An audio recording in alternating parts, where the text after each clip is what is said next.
रामदास तड़स।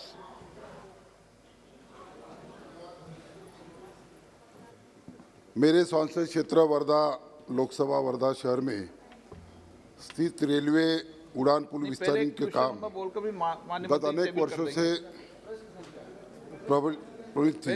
पहले question number बोल के भी माननीय बोल दें। Question number question number 141। माननीय मंत्री जी।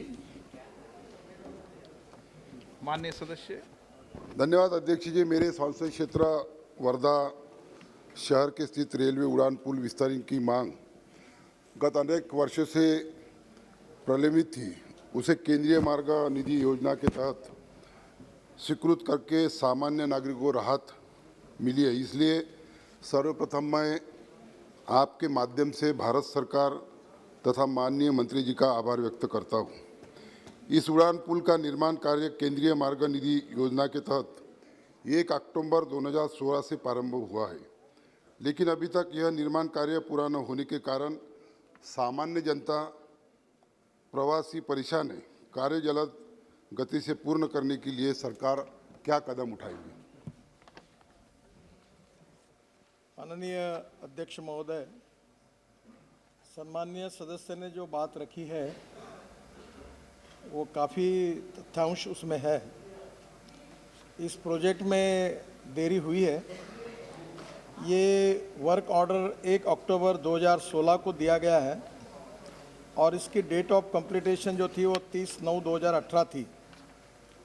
इसके लिए पैसा भी मंजूर हुआ है, पर ये आरओबी जो है ये स्टेट पीडब्ल्यूडी के द्वारा इसका काम भी हो रहा है। पर सम्मानीय सदस्य जानते हैं कि ये प्रोजेक्ट डिले हुआ, इसका कारण वहाँ इंक्रोचमेंट निकालनी पड़ी, यूटिलिटीज़ शिफ्टिंग हुआ, change of type, foundation and superstructure railway के कारण और रेलवे पोर्शन में उसमें भी काफ़ी चेंजेस हुए और कोविड-19 के कारण था।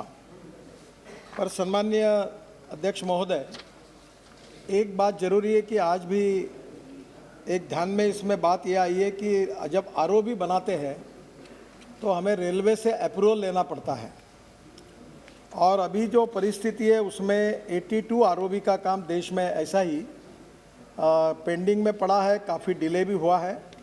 इसमें 61 आरओबी जो है वो एनएचआई के है और 21 फ्रॉम द मिनिस्ट्री है। और इसलिए जब सदानंद गौड़ा मंत्री थे रेलवे के तब, सुरेश प्रभु जी थे तब, बाद में पीयूष गोयल जी थे तब भी, और मेरे अध्यक्षता में एक कमेटी प्रधानमंत्री ने इंफ्रास्ट्रक्चर के प्रोजेक्ट को क्लियर करने के लिए रखी थी, उसमें भी चर्चा हुई। फिर भी रेलवे की जो सिस्टम है इसमें काफ़ी देर जाती है और डिज़ाइन बार बार बदलते हैं, तो ये जो डिले हुआ है ये मैं स्वीकार करता हूँ। पर ये आगे डिले, ये काम का तुरंत लखनऊ में एक परमिशन के लिए जाता है, फिर आईआईटी का अप्रूवल लेने के बाद आईआईटी का अप्रूवल ये मानते नहीं, फिर उसके ऊपर फिर अपनी बात कहते हैं। तो ये सब में इतना क्यूआस हो जाता है कि इसमें काफ़ी देरी होती है। तो इसको ध्यान में लेते हुए ये प्रोजेक्ट तो हम 6 महीने के अंदर पूरा करेंगे, पर मैं इसके बारे में जो रेलवे में और जो देरी हो रही, इसलिए हमारे विभाग के जो सचिव और रेलवे के बोर्ड के चेयरमैन दोनों बैठकर इस प्रोसीजर का फिर से एक बार अध्ययन करेंगे और उसके बारे में जो इंफ्रास्ट्रक्चर कमेटी है जिसमें माननीय रेलवे मंत्री भी सदस्य है मेरी अध्यक्षता में, उसमें बैठकर हम इस प्रोसीजर को सुधारेंगे और इसके बाद ऐसा डिले नहीं लगेगा, इसके लिए पूरी कोशिश करेंगे। सम्मानीय सदस्य ने जो कहा है वो काम अब 6 महीने के अंदर पूरा करेंगे। इसको देरी हुई उसको मैं स्वीकार करता हूँ। देखिए जी, मेरे संसदीय क्षेत्र में 3 उड़ान पुल है जो रेलवे पुल है, लेकिन ये सभी डिले इसलिए हो रहे हैं, क्या उनको डिजाइन, रेलवे डिजाइन बार बार उनको बदलनी पड़ती है। 4 महीने हो गए एक डिजाइन होती, फिर 4 महीने के बाद दूसरी डिजाइन होती। इसलिए मैं भारत सरकार के रेल उड़ान पुल के निर्माण के गति प्रदान के लिए एक इसका प्रावधान होना चाहिए कि किस तरह ये डिजाइन होना चाहिए। सम्मानित स्पीकर महोदय, ये बिल्कुल सही कह रहे हैं। इसमें प्रूफ कंसल्टेंट आईआईटी मुंबई थी और रेलवे ने उन्हीं के पास भेजा। अब वो एक्सपर्ट ने देने के बाद रेलवे ने वो मान्य नहीं किया, फिर उसमें अपनी बात कही, तो प्रूफ कंसल्टेंट रखने का कोई कारण नहीं है। तो ये है उसमें, लैप्सेस है, ये प्रोसेस में बहुत तकलीफ हो रही है और देश भर में सब आरओबी बनाते समय ये कारण तकलीफ हो रही है।